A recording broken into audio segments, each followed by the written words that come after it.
Hello friends, एक बहुत ही common confusion जो स्टूडेंट्स को रहती है वो ये कि एक फ्रेज में और ईडियम में क्या डिफरेंस है। आइए बिल्कुल आसान तरीके से इस बात को समझने की कोशिश करते हैं।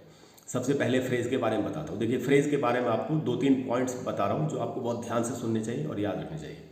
Point number one, a phrase is a group of words which gives some meaning. Phrase शब्दों का समूह है जो थोड़ा सा अर्थ देता है। ऐसा ग्रुप ऑफ वर्ड्स जो पूरी मीनिंग देते सेंटेंस हो जाएगा। तो फ्रेज ऐसा ग्रुप ऑफ वर्ड्स है जिससे थोड़ी सी मीनिंग मिलती है। अब है कि पहचानेंगे कैसे कि कौन सा ग्रुप ऑफ वर्ड्स जो है वो फ्रेज है।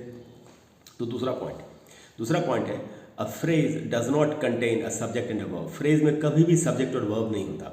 अब आपके लिए एकदम आसान हो जाएगा फ्रेज को आइडेंटिफाई करना। अब समझते हैं फ्रेजेज इस्तेमाल कहाँ होते हैं। फ्रेज एक ग्रामेटिकल चीज़ है। ग्रामेटिकल फ्रेजेस होते हैं जैसे noun phrase, adjective phrase, prepositional phrase, adverb phrase. एक आध एग्जाम्पल बताता हूँ। जैसे प्रेपोजिशनल फ्रेज एक है, जैसे ऑन द टेबल। तो प्रेपोजिशनल फ्रेज में क्या होगा, प्रेपोजिशन ही मेन वर्ड होगा। तो ऑन द टेबल में ऑन ही मेन वर्ड है। ऑन द टेबल तीन वर्ड्स है, ग्रुप ऑफ वर्ड्स है, प्रेपोजिशन मेन है, तो प्रेपोजिशनल फ्रेज हो गया। जैसे बोल सकते हैं अ ब्यूटीफुल गर्ल, ये एक एडजेक्टिवल फ्रेज, एडजेक्टिव फ्रेज है। इसमें ब्यूटीफुल एक एडजेक्टिव है और वही मेन वर्ड है, तो ये एडजेक्टिव फ्रेज हो गया। तो इनका अलग अलग फ्रेज होते हैं, इनका इस्तेमाल अलग अलग तरीके के सेंटेंसेस बनाने के लिए होता है। तो ये तो होता है फ्रेज। मुझे उम्मीद आप समझ गए। हाँ, अगर आपको फ्रेज के ऊपर डिटेल में मेरा वीडियो देखना हो तो मेरे चैनल पर मेरी एक प्लेलिस्ट है, उसका नाम ही है phrases, idioms and phrasal verbs. उसमें जाके आप फ्रेज के ऊपर डिटेल में वीडियो देख सकते हैं। अब आते हैं ईडियम्स पर। देखिए, ईडियम्स एक फिगरेटिव चीज़ है, ये भी ग्रुप ऑफ वर्ड्स ही है। लेकिन इसमें क्या होता है, जो वर्ड्स लिखे होते हैं मीनिंग वो नहीं होती, कुछ और मीनिंग होती है, यानी लिटरल मीनिंग नहीं होती।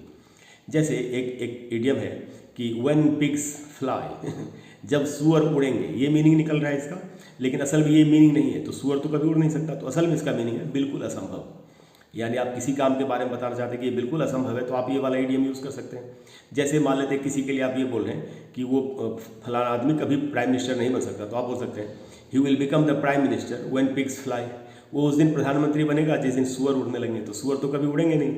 ऐसे जैसे दूसरा इडियम बताता हूँ आपको, जैसे बीट अराउंड द बुश। अब बीट अराउंड द बुश का मतलब निकलता है झाड़ियों के आसपास डंडा मारना।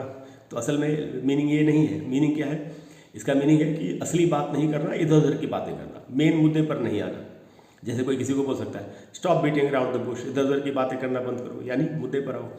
तो दोस्तों, ये डिफरेंस है फ्रेज में और ईडियम में। फ्रेज में जो लिखा होता है वही मीनिंग होती है, ईडियम में फिगरेटिव मीनिंग होती है, यानी मीनिंग कुछ और होती है।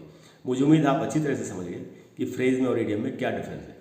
अगर आप चाहते हैं कि ऐसे वीडियोस में और भी आपको बना के देता रहूँ तो प्लीज़ वीडियो को लाइक करें, चैनल को सब्सक्राइब करें, शेयर करें। Thank you very much.